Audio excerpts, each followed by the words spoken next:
Teaching is the profession where it could take up the whole of your life, actually. But in the long run, if it takes up too much of your life and you let those other interests and other commitments go by the wayside, it doesn't make you a better teacher, and nor is it more fulfilling as a person.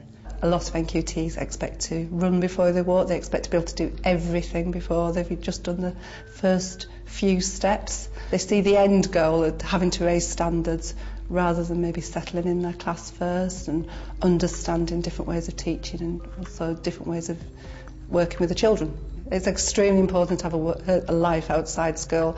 If you're not careful, you'll become engrossed in school and you'll just think about school all the time. So it's important that you go and prioritise and make sure you have time out. Make sure that you also talk to other people that you're at college with or other NQTs. You know, go out and socialise. It must be very tempting sometimes to let the teaching, let the career take up all of your spare time, whereas in fact what's really important is to make sure that you do have friends, you do have relationships, you do have activities that you're committed to with other people. Those other interests in your life, they're the things that ensure that you will be fulfilled, that you do have more to offer to the children and to the school than just your teacher self. If a teacher's working too hard, they get stressed out, they get really tired, and it affects the classroom.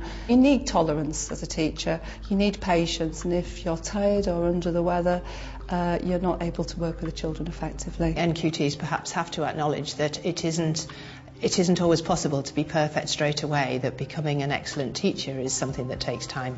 There has to be a limit to the amount of time that you invest, but you do find that there is a point beyond which further hours of work are not going to improve the quality of the learning and the teaching in your classroom.